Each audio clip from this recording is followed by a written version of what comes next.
இலங்கை தமிழரின் சாதியமைப்பு. யாழ்ப்பாணத்தின் சாதி அடுக்குமுறை. கோவியர் சாதி சமூகத்தினர். கோவியர் என்று அழைக்கப்படும் சமூகத்தினர கோவிகும எனும் சிங்கள வேளாளர் சாதியிலிருந்து வந்தவர்கள் என நம்பப்படுகிறது.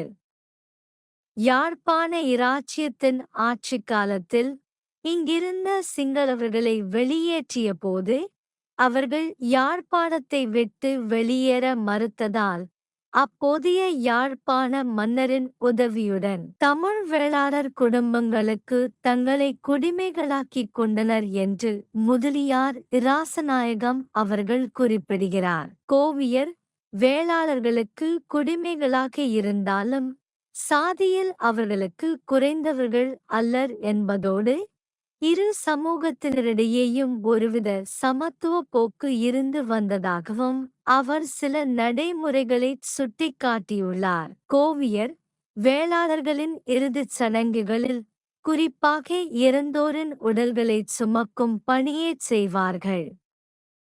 மேலும் வேளாளர்களின் மரண வீடுகளில் முதலில் வேளாள பெண்கள் தங்கள் உறவினர்களுடன் சேர்ந்து இரு கைகளையும் மார்பில் அடித்து ஒப்பாரி வைப்பார்கள்.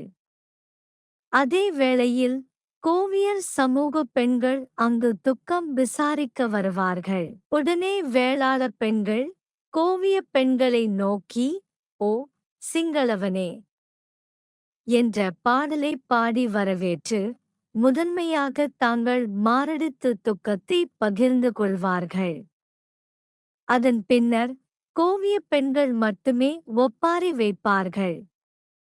கோவியர் பிற சாதியினரின் இறுதிச் சடங்குகளில் இதுபோன்று பங்கு கொள்வதில்லை. ஆனால் கோவியரின் இறுதிச் சடங்குகளில் அவர்களுக்கு உதவி செய்ய வேளாளர்களை அழைப்பார்கள்.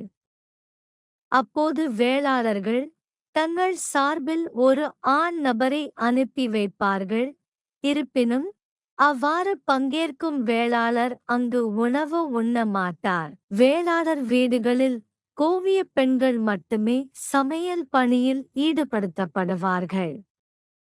வேளாளர்களின் திருமணங்கள் போன்ற அனைத்து முக்கிய நிகழ்வுகளிலும் கோவியர் ஆண்களும் பெண்களும் உணவுகளை தயார் செய்து பரிமாறுவார்கள்.